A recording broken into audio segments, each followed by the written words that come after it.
arms ached from pushing so hard, but the lid didn't move. The coffin bobbed and rocked in the water. I lowered my hands in defeat. I sucked in a mouthful of the hot, stale air. My chest was heaving. My body trembled. And then, I felt my legs start to itch. A tingly feeling down near my ankles. Moving up my legs. An itchy, crawly feeling. Something was crawling slowly up my legs. Something small and prickly. Oh, I let out a low, terrified groan. Spiders! Chapter 20. I tried to scratch my legs, but my arms weren't long enough. Unable to move or bend in the cramped coffin, I couldn't reach down to them. The tingling moved higher. I wanted to scream, but I started to cough.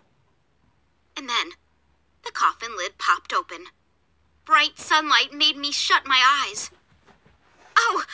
I pulled myself up to a sitting position. Blinking against the light, I saw the others already scrambling up out of their coffins. I scratched my legs furiously.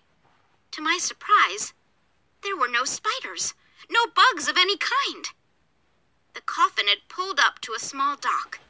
I braced both hands against the sides of the coffin and heaved myself to my feet. "Let's get out of here," I heard Clay cry. "That was horrible," my mom shrieked. Luke didn't say anything. His face was pale, and his black hair was matted to his forehead with sweat. "They really went too far," Dad said angrily. "I'm going to complain." "Let's just go," Mom told him. We all scrambled onto the dock. I helped pull Clay up, then I took several deep breaths of fresh air. Dad ran off the dock toward the open plaza, and the rest of us hurried after him. "To the ticket booth," he called back to us. "Right up there." He pointed. The coffin ride had taken us to the front of the park. I could see the front gate and the row of green ticket booths to the right. "That ride was really gross," Clay said, shaking his head. "My legs got all itchy. I thought it was ants," Luke declared. "I thought it was spiders," I told him. "I wonder how they did that," Luke said thoughtfully. "I don't care," I replied. "I just want to get out of here. I hate this place." "So do I," Clay agreed. "They just go too far," Mom said breathlessly, jogging to keep up with us as we followed Dad.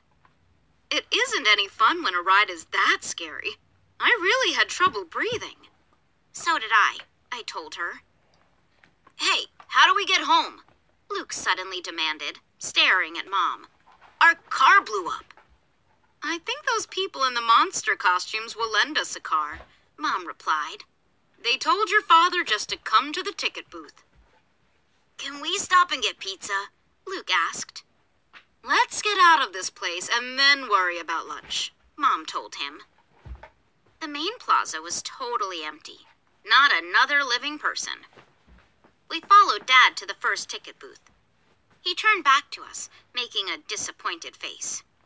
"Closed," he said. A metal grate had been pulled over the window. Dad was breathing hard from running all the way.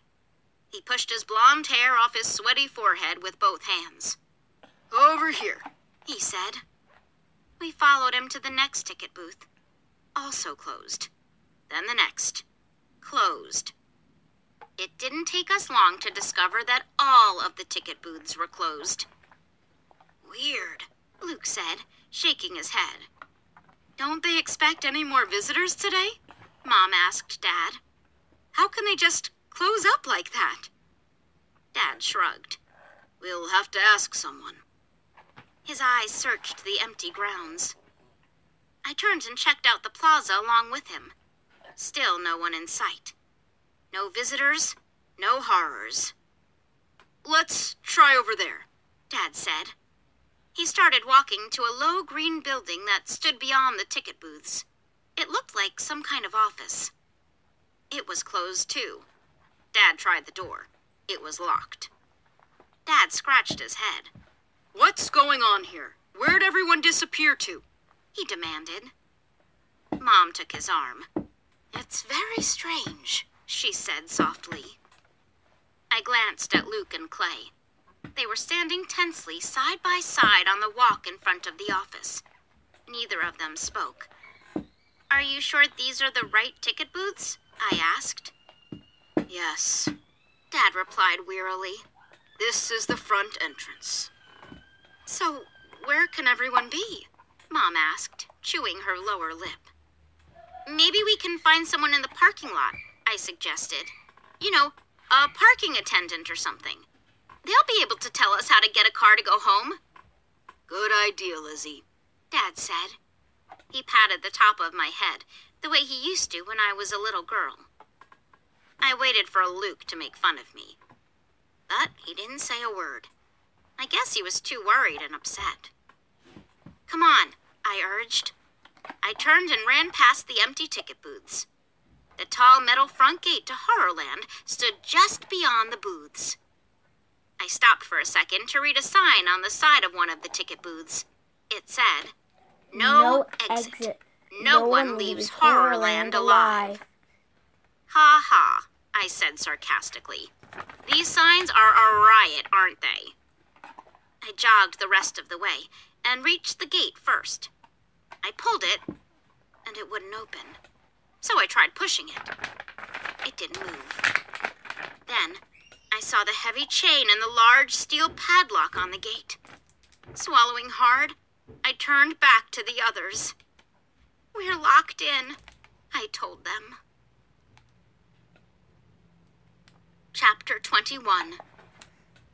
What? Dad stared at me, his face twisted in confusion. I don't think he believed me. We're locked in, I repeated. I lifted the heavy metal padlock with both hands and then let it fall back with a loud clang against the bars of the gate. But that's impossible, Mom cried, raising her hands to her cheeks. They can't lock people inside an amusement park. Maybe it's another joke, Luke suggested. Everything in this place turns out to be a joke. Maybe this is one too. I lifted the heavy padlock again. It doesn't look like a joke, Luke, I said unhappily. I think we'll actually stop here. Beginning of chapter 21.